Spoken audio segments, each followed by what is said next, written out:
Hello friends, welcome to authentic சமையல். இன்றைக்கி நம்ம சேனலில் ஈஸ்ட் போடாமல் தவா பீஸா எப்படி பண்ணுறதுன்னு பார்க்கலாம். இதுக்கு மைதா இல்லைனா கோதுமை 1 கப் அளவுக்கு எடுத்துக்கோங்க. 1/2 டீஸ்பூன் உப்பு, 1/2 டீஸ்பூன் பேக்கிங் சோடா இது சேர்த்து நல்லா கலந்துட்டு 1/3 கப் தயிர் சேர்த்துக்கோங்க. இதை நல்லா கலந்து விட்டுட்டு 1/4 டீஸ்பூன் அளவுக்கு பீஸா சீசனிங் சேர்த்து நல்ல மாவை விரவி வச்சிடலாம்.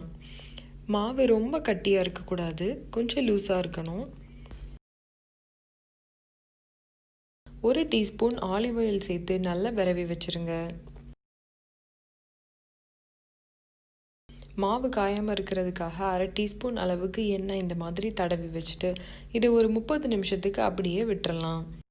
இந்த பீஸா மாவில் நம்ம 2 9 இன்ச் அளவுக்கு பீஸா பண்ணலாம். இப்போ நம்ம பீஸா சாஸ் தயார் பண்ணிடலாம். இதுக்கு 1 கப் அளவுக்கு தண்ணி சேர்த்துக்கோங்க. இதில் 1 கேரட், 1 தக்காளி இந்த மாதிரி கட் பண்ணி சேர்த்துக்கோங்க. 2 பல் பூண்டு. இது நல்லா கொதித்து ஆறுனதுக்கு அப்புறமா இதை ஒரு மிக்சி ஜாரில் சேர்த்து அரைச்சி வச்சிடலாம். தக்காளியில் ஸ்கின்னை ரிமூவ் பண்ணிட்டு தான் அரைக்கணும். மேலே உள்ள பார்ட் இதையும் கட் பண்ணி எடுத்துட்டு அரைச்சி எடுத்துடலாம். நல்ல மையாக அரைச்சி எடுத்துக்கோங்க. இப்போது 1/2 டேபிள் ஸ்பூன் அளவுக்கு பட்டர் உருகுனதும் 1/2 கப் ஆனியன் சேர்த்து இந்த மாதிரி நல்லா சாட்டே பண்ணிக்கோங்க. வெங்காயத்தையும் நீங்கள் அரைச்சே சேர்த்துக்கலாம். பட் இப்படி பண்ணுறது சாப்பிட்றதுக்கு நல்ல க்ரன்ச்சியாக ரொம்ப சூப்பராக இருக்கும். கூடவே 1/2 teaspoon chilli flakes, 1/2 teaspoon Italian seasoning, 1/2 teaspoon chilli powder. குழந்தைங்களுக்கு கொடுக்கறதுனால காரம் கம்மியாக சேர்த்துருக்குறோம். நீங்கள் தேவைப்பட்டால் காரத்தை அட்ஜஸ்ட் பண்ணிக்கோங்க. 1/2 டீஸ்பூன் உப்பு.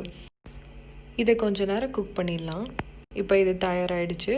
மாவும் நல்லா செட் ஆகிருச்சு. இந்த மாவை 2ஆக பிரிச்சுக்கலாம். இதை இந்த மாதிரி நல்ல பாலாக உருட்டிட்டு இதை நம்ம விரிச்சிடலாம்.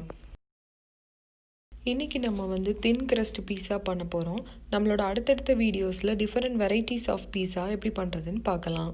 நான் இன்றைக்கி இரும்பு பாத்திரத்தில் பண்ண போகிறேன். உங்ககிட்ட எந்த பாத்திரம் அவைலபிளாக இருக்கோ அதிலே நீங்கள் குக் பண்ணிக்கலாம். இந்த மாதிரி தேய்ச்சிக்கோங்க. இப்போ நம்ம பண்ண போகிற பேனில் ஃபுல்லாக எண்ணெய் இல்லைன்னா பட்டர் தடவிக்கோங்க. நம்ம தேய்ச்சி வச்சுருக்கிறத இதில் சேர்த்துக்கலாம். இதை ஒன்று போல் நல்லா ஸ்ப்ரெட் பண்ணி விட்டுக்கோங்க. நம்ம இதை திருப்பி போட்டு வேக வைக்க போகிறதில்ல, அதனால ஒரு ஃபோர்க் வச்சு இந்த மாதிரி குத்திக்கோங்க. இப்போ நம்ம செஞ்சு வச்சுருக்கிற பீஸா சாஸை இதில் அப்ளை பண்ணிடலாம்.